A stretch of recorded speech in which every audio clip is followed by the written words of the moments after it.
montrer aujourd'hui juste la différence entre une gomme, ça c'est une gomme classique, et une gomme mie de pain. Donc en vrai j'ai une gomme qui est très très grande, hein, voilà. Après voilà, on peut faire des petits bouts.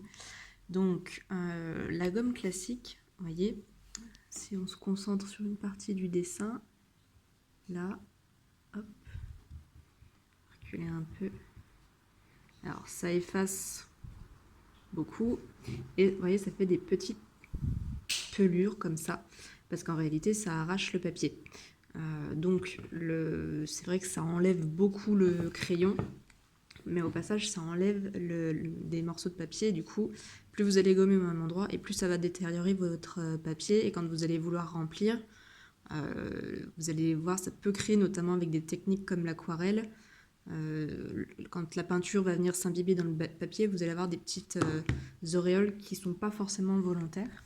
Donc moi j'utilise beaucoup la gomme mie de pain, parce que la gomme mie de pain, on va effacer par exemple, hop, j'aimerais qu'on voit bien là, voilà.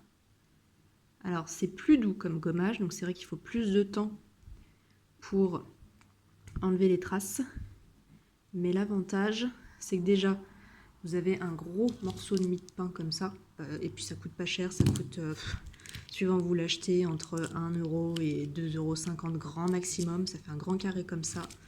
C'est très malléable, donc du coup vous pouvez en prendre des tout petits bouts. Donc quand vous faites du travail de précision, vous pouvez, voyez, gommer, vous la roulez, hein, c'est comme de la pâte à modeler, et après vous pouvez vraiment gommer comme vous voulez, et enlever vraiment une partie très précise de votre dessin. Donc moi c'est vrai que je vous la recommande. Et aussi, gros point positif, quand vous avez des traces comme ça, notamment de la gomme d'avant, je vais essayer de reculer pour qu'on voit mieux. Ah, tu fais le focus. Ah voilà, super.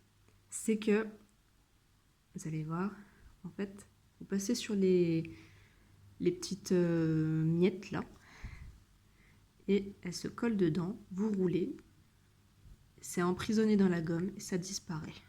Vous pouvez faire ça avec donc les miettes, enfin les petites, les petites miettes, oui, de gomme précédentes. Vous pouvez faire ça avec des pigments qui sont un peu étalés. Par exemple, si vous utilisez le fusain ou le pastel sec, vous voulez pas que ça s'étale sur tout votre papier, vous prenez un morceau de gomme mie de pain, vous tamponnez comme ça, et puis ça enlève l'excédent. Et du coup, ça vous nettoie votre papier sans l'abîmer. C'est vraiment l'intérêt, c'est vraiment que votre papier, contrairement à la gomme classique, c'est que ça ne va pas le détériorer. Donc c'est un petit peu plus long pour gommer, c'est beaucoup plus doux. Donc déjà, vous pouvez gérer votre gommage, parce qu'on peut vouloir gommer entièrement ou juste atténuer des traits. Donc pour atténuer des traits, c'est très simple avec la gomme mie de pain, ce qui est quasiment impossible avec une gomme classique.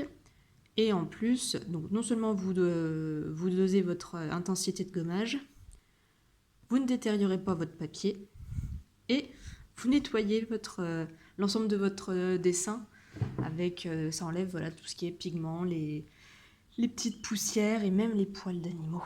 Quand vous avez des animaux qui traînent un petit peu dans le coin et qui vous laissent un poil de par-ci par-là, vous le prenez, vous le roulez là-dedans et ça nettoie tout. Donc vraiment, utilisez cette petite gomme. Et voilà. Bon, j'espère que ça vous a plu. Laissez-moi des commentaires. Vous pouvez repartager avec des passionnés de dessin si vous voulez leur expliquer un petit peu cette astuce.